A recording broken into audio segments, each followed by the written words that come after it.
we're here to address the rather large issue of climate change and whether we see it as an opportunity or a threat. I suppose most people would regard it as being a threat, but we're keen to address both sides of the coin. We've got Anne Jones from WineGB and João Barroso from the Wines for Alentejo Sustainability Project. So looking at it from Portugal and from the GB perspective. João, can I come to you first? You know what's happening in Alentejo and in Portugal in general in terms of the challenges that you're facing in terms of climate change? Well, hi, Richard. Hi, Anne. There's lots of threats and there's a lot of challenges going on. I mean, the basin of the Mediterranean countries are pretty much identified as of the ones that face the biggest threats and the biggest impacts of climate change. We're talking about, average temperatures going up in between 1.5 degrees, which we are already in it, unfortunately. At least that's what the last data from Copernicus has said. 2023 was the hottest year on record. And so on one hand, it's this range between 1.5 to up to 3, God forbid, but this range of temperatures that really hinders and threatens what's been happening over in these countries of the Mediterranean. So from France and Italy all the way to Portugal and Spain, and in particular, the region of Alentejo where I come from has been facing these threats. And I would rephrase it that we've not been facing the threats, we've been facing the reality. We've been facing the in our face events that have been happening for the last couple of years. We've been, for the last decade, we had several heat waves. The problem is not the heat wave, is the intensity, the frequency, and the duration of the heat waves. They've started to be, we have on average around we've been having in the last couple of years, on average 4 heat waves per year, of which, we're talking about 7 almost to 10 days of heat wave, with the average temperatures of around 44 Celsius, with night temperatures of around 20 plus, which is also not good because when you range a temperature above 22 degrees, you consider it a tropical night. Well, we're not in the tropics, we're in another latitude. So if we're having a tropical night in this latitude, that's obviously not good. And then obviously that all impacts the way the phenology of the plant will behave. And so on one hand, you have those issues, then obviously the issues related with the interruption of the water cycle, so less rain. But when then it rains, it pours, it doesn't rain. So it's what we call the water bombs, where a lot of rain falls in a very short period of time. So what probably should have rained in a month time rains in 1 day.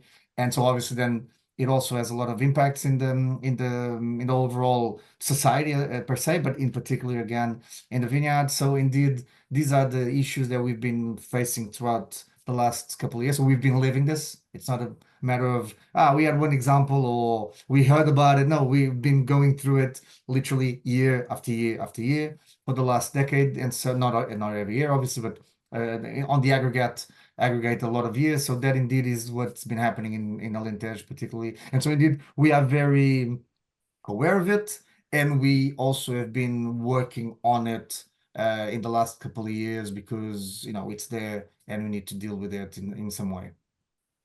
Thank you very much indeed. Well, we'll come back to you shortly to address some of the ways that you actually are looking to mitigate at least some of the challenges that you're facing. And can I turn the focus on the UK? I mean, many would assume that the UK actually is sort of in a better position because of climate change and our position in terms of the UK versus Portugal. What is the situation in the UK in terms of what steps or what threats we're facing here? Yeah, so I would say it's a double-edged sword for the UK. It's definitely a threat, but there is also opportunity.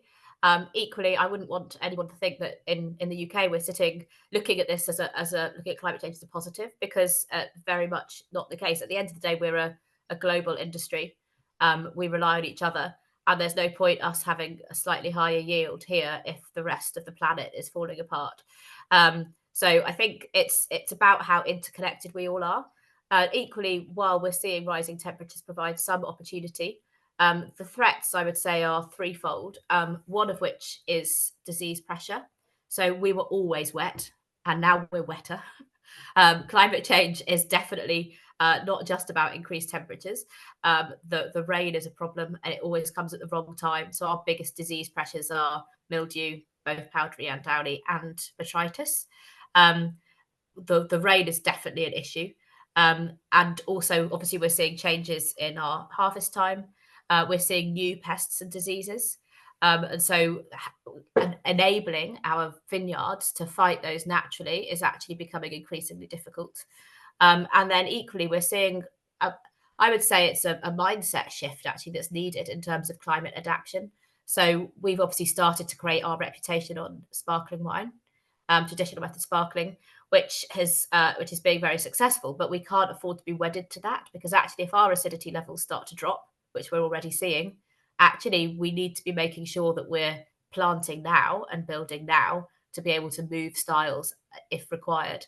But equally, I'm mindful that that could be seen as opportunity versus some other regions where it's produce or don't produce. Yeah, well, it's interesting that you say that. Looking at the UK in the context of the world, I suppose that's something which we can perhaps look at in terms of the collaboration that's going on, and the learnings that are happening between, well, Portugal, the UK, and other parts of the world. João, can I come back to you in terms of what are some of the initiatives and steps that producers are taking in Alentejo to address the severe conditions that you're working in? Yeah, well, I just wanted to go back to one thing that Anne said that I find quite fascinating, which is climate change has one good thing: it's quite democratic. So it affects us all. Okay. Yeah. And so all of those impacts, particularly the diseases aspect and the pests that Anne mentioned, we also facing them. So it's something that is quite cross-sectional around the industry. So what are we been doing? Most of it, we've been trying to boost the resilience of the system. And we've been trying to do this through a very simple way, which is through regenerative agriculture, through organic production too, through techniques of precision irrigation, precision agriculture. So, but above all, agroforestry. So all of these concepts that have been actually around since ever, but for some reason have been forgotten or put to the side, now are really coming back, because what we understand is that we had let's say half a century of wrong practices in the way as we dealt with our agriculture and in the way as we dealt with the nature surrounding our monocultures. And so indeed, what we need to understand is that nature is an ally, is not it's not an enemy. It's not something that we have to fight against. No, it's quite the opposite. Nature is there to help us, and we need to create all of these synergetic strategies in order to be able to use nature, as in fact we've always done through the millennia since we found agriculture. So indeed, some aspects of what we've been doing is identify that the soil, for instance, is one of the most important aspects that we have on Earth. Everything comes from the soil on Earth, right? In fact, even in the ocean, there's topsoil in the ocean. And so indeed, everything rises from it. And the fact is, through these bad practices of the last half a century, we've really damaged the soil. We've destroyed the organic matter. We've compacted it. We eroded the soil. We destroyed the life of the soil. And so indeed, through these techniques of regenerative agriculture, and for example, a very simple case would be cover cropping. So cover cropping is one of the most interesting ways of not solving, but helping to solve a multitude of problems. It's such a cross-sectional strategy that you can use, because what it does is, so basically cover crop is to plant a certain number, either plant or let nature just thrive with a certain number of species, depending on what you need.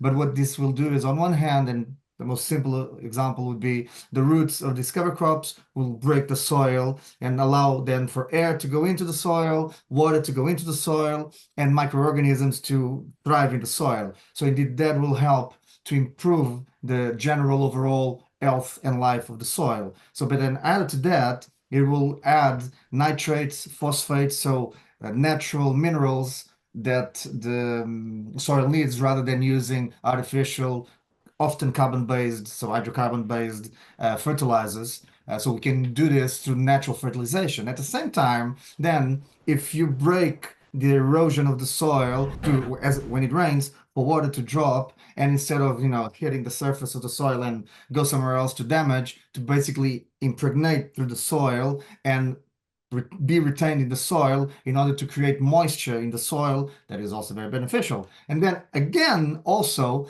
this will add through the the phosphate, the nitrates, the living organisms, that will add organic matter to the soil. Where you do understand, at least in Portugal or in Alentejo in particular, today, like an healthy soil should have around 10% levels, minimum 10% levels of organic matter in it. And currently in the Portuguese soils, you're talking about 0.5 to less than 1% of organic matter. And this is actually something cross-sectional around agriculture. And you need around 10 years to get 1% of organic matter, because it takes time. Nature takes time.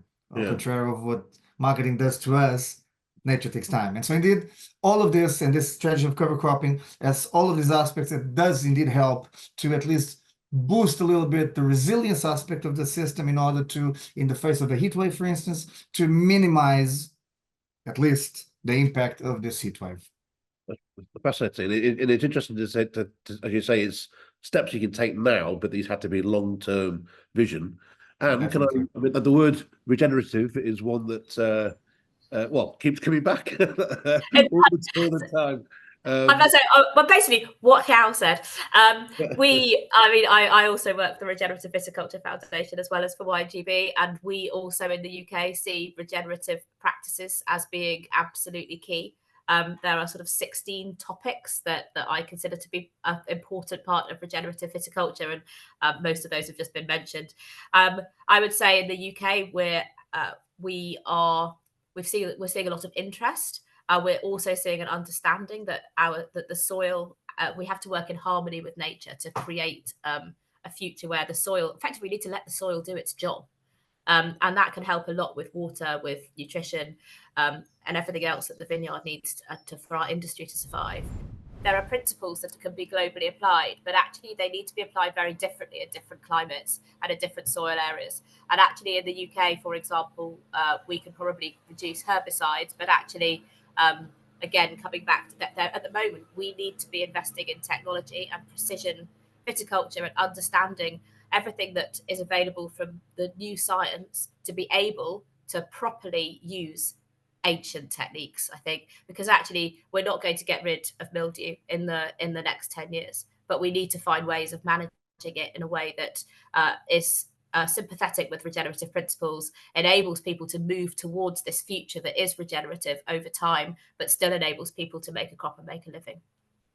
And it's fascinating that you both of you there have talked about similar approaches from different countries. I mean, that collaborative approach, I mean, is this something that you think that you can both learn from each other, but also from what's happening in other parts of the world as well? I mean, in fact, I often say that from my understanding, probably the wine industry is if not the most well organized internationally agro or industry overall in the world.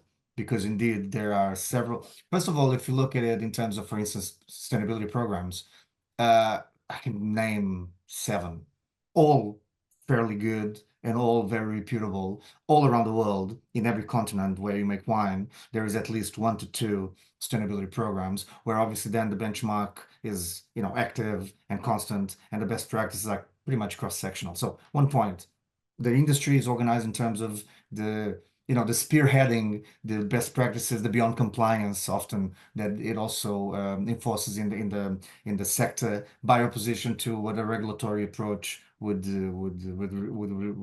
require. So one hand, definitely that, and then on the other hand, obviously there are these constant events and this constant, because there's a threat, right? And the industry is indeed in peril. And so indeed we do need, I mean, I often also say that the vineyard is probably and winemaking is at the front of the climate change fight, because it's probably of the most sensitive plants to climate change. Potatoes don't suffer as we do, or carrot doesn't suffer as a vineyard does. Not even a cacao tree or a coffee bean. They do have their stresses, but the wine plant does need indeed 4 seasons for the phenological process to occur. And coming to you, Anne, in terms of like just that collaborative approach, that's something which you're very keen to capitalise on and be part of. Absolutely. I mean, we're a fragmented industry, but we are a global industry. And we're also one of the few agricultural industries that takes an agricultural product and immediately makes it into a high value consumer good. So we've got the opportunity to talk to consumers, but actually the collaboration through the value chain is exactly why we wanted to create an event called Sustainability in Drinks, because actually that collaboration, both globally, but also from viticulture through to consumer and advisory and what's in the glass and packaging, all of those things need to be interconnected. As we start to look at climate change in a macro level, we can't afford to waste time sitting in silos. We need this is pre-competitive. We've got to all work together. We've got to enable ourselves to move forward at pace and to change the world, really, because as Hal says, this is perilous and this is global. And actually, if we don't work together and we don't learn from each other and avoid making mistakes and actually take that best practice and move forward quickly and collaboratively, then I think that's the only thing that gives us hope. And that's where this industry particularly has a great strength, in that we can collaborate and we can grow and we can change and we can evolve. And that's exactly what Sustainability in Drinks was designed to do. Brilliant. Well, thanks for your time, João and Anne. And as Anne says, you can find out more and take part in this collaboration at the Sustainability in Drinks Conference and exhibition taking place in London, October 14th and 15th. We look forward to seeing you there.